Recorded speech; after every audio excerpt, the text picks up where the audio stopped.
Welcome to my channel guys. स्वागत है आप लोगों का मेरे इस चैनल में। सो गाइस देखिए, भारत के अधिकतर लोग शेयर मार्केट के रिटर्न को देखकर उससे पैसा कमाने की इच्छा रखते हैं, किंतु कंपनियों के स्टॉक की अधिक जानकारी ना होने के कारण देश के म्यूचुअल फंड की ओर जो रुख करते हैं। ठीक है, लेकिन तो सब आपको ये तो पता होगा ना, सभी म्यूचुअल फंड अच्छे रिटर्न नहीं देते और अच्छे रिटर्न देने में वो सक्षम भी नहीं होते, तो कुछ लोगों का पैसा क्या होता है, डूब जाता है। तो ऐसे में निवेश होने पर मतलब लोग जो ऐसा निवेश करते हैं, इन्वेस्ट करते हैं, तो लोगों को घाटा होता है और वो स्टॉक मार्केट से दूरी बनाकर रखते हैं। लेकिन कुछ गाइस ऐसे भी म्यूचुअल फंड हैं जो ग्रीन एनर्जी से रिलेटेड हैं और भविष्य में उनका काफी अच्छा एक प्लानिंग बनाकर चल रहे हैं और आने वाले टाइम में हमें काफी अच्छी उसमें ग्रोथ देखने को मिल सकती है। आज हम कुछ ऐसे ही गाइस म्यूचुअल फंड्स के बारे में डिस्कस करेंगे। तो सबसे पहले जो म्यूचुअल फंड निकल के आता है गाइस, वो SBI ग्रीन अपॉर्चुनिटीज फंड का है। ऐसे भारत की सबसे बड़ी बैंक SBI की योजना है, जिसका ज्यादातर निवेश गैस, तेल और ऊर्जा के क्षेत्र में, एनर्जी के क्षेत्र में।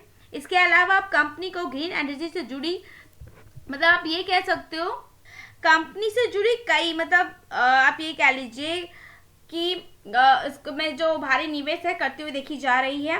एंड कुल फंड के निवेश का कम से कम 27% रिलायंस इंडस्ट्रीज में है, 8% इसका NTPC में, 5% इसका BPCL में है और 4% कोल इंडिया में एंड 4.45% पेट्रोनेट LNG में है और बचा हुआ 49.63% निवेश अन्य कंपनियों में इन्होंने करा हुआ है।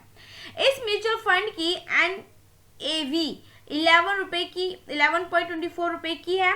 ठीक है, आप ये कह सकते हो 11.24 रुपए की है। उसके साथ साथ गैस हमें देखा जाता है कि इसमें जो इस फंड में जो निवेश करने की न्यूनतम SIP है ना, मतलब अभी कह लीजिए 11.24 रुपए की है। वहीं इस फंड का जो AUM है, जिसको कहा जाता है, 8,833 करोड़ का है। एंड वहीं इस फंड में निवेश करने की न्यूनतम SIP 500 रुपीज है। इस फंड ने पिछले 3 महीने में 11.41% तक का अच्छा खासा रिटर्न दिया है। गाइस मैं बात करूँ नेक्स्ट कंपनी की, जो कि निकल के आती है टाटा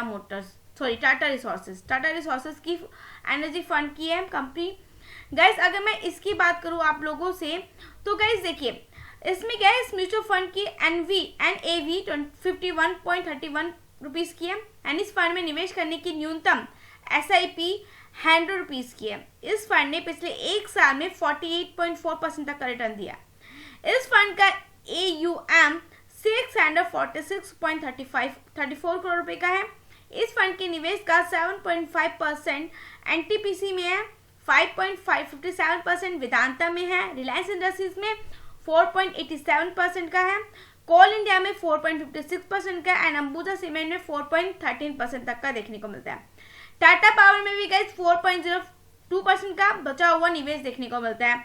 ठीक है, सो ये चीजें आपको क्लियर हुई होंगी गाइस। वही इसके बाद नेक्स्ट हमारा जो म्यूचुअल फंड देखने को मिलता है, DSP natural resources and new energy fund देखने को मिलता है। गाइस मैं आपको बता दूं कि इस म्यूचुअल फंड की NAV, जो कि आप देख रहे हो, 92.89 रुपीज है। एंड इस फंड में निवेश करने की न्यूनतम SIP 100 रुपीज है। इस फंड ने पिछले साल में, आप ये कह लीजिए पिछले एक साल में 56.43% तक का रिटर्न दिया है। एंड इस फंड का AUM 1173.06 करोड़ रुपए का है।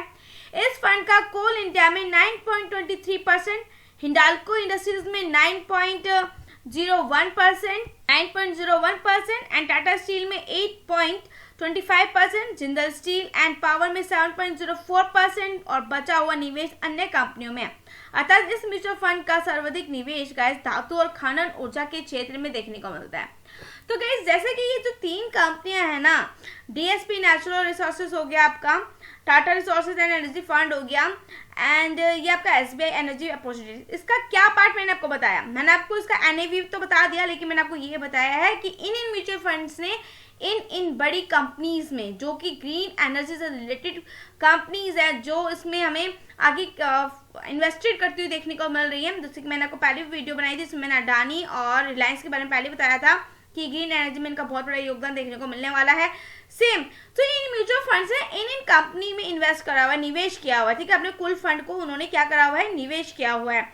ऐसे में आपको ये तो पता होगा ना, जब ये कंपनियां ग्रो करेंगी तो म्यूचुअल फंड भी ग्रो करेगा और आपका पैसा भी ग्रो करेगा।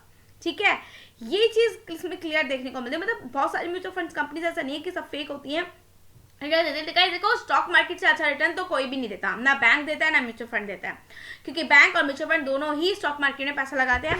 बस हाँ, ये उन कंपनीज में पैसा लगाते हैं जहां इनको देखिए, जहां स्टॉक मार्केट आपको 100% का रिटर्न दे रहा है, तो वहां महीने में वहीं आपको म्यूचुअल फंड और ये म्यूचुअल फंड जो बैंक है वो साल भर में एफडी पे देता है, ठीक है, 7-8% देखने को मिलता है, 5-6% देखने को मिलता है। एंड वहीं अगर आप म्यूचुअल फंड में देखोगे तो वो आपको ज्यादातर आपको सालाना 40% दे देगा, ठीक है, 30% दे देगा। लेकिन जहां आपको स्टॉक मार्केट 100% दे रही है, लेकिन कई लोगों का पैसा डूब जाता है, सेफ सिक्योर वो अपना इन्वेस्ट करना चाहते हैं, तो वो एसआईपी को ज्यादा इंपॉर्टेंट देते हैं, तो वो म्यूचुअल फंड में पैसा लगाना ज्यादा जरूरी समझते हैं।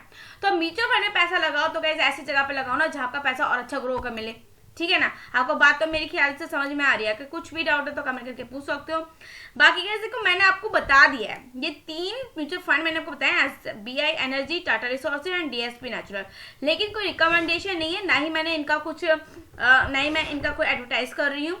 मुझे ये एक आर्टिकल में दिखे जिसमें काफी अच्छा इनके बारे में मतलब लिखा हुआ था। बाकी आप खुद से स्टडी करो, चेक कर लो एक बार, जो जो चीजें उसमें से बताई थी तो मैंने भी एक बार चेक करी, तो मैंने उसके अकॉर्डिंगली आप लोगों को बता दिया है, ठीक है। बाकी आप भी एक बार चेक कर लो।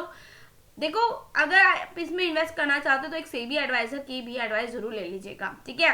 एक एडवाइजर, फाइनेंशियल एडवाइजर की एडवाइस लेकर ही इन्वेस्ट करें, नहीं तो पैसे फिर आपका रिस्क में जाएगा। तो उससे बेटर है कि आप समझदारी से ही ट्रेडिंग करें या इन्वेस्टिंग करें। बाकी गाइस कुछ स्टडी करो, चेक करो, इन्वेस्ट करो। चैनल पर नहीं हो तो लाइक, सब्सक्राइब करना मत भूलिएगा। बाय गाइस, मिलेंगे नेक्स्ट वीडियो में।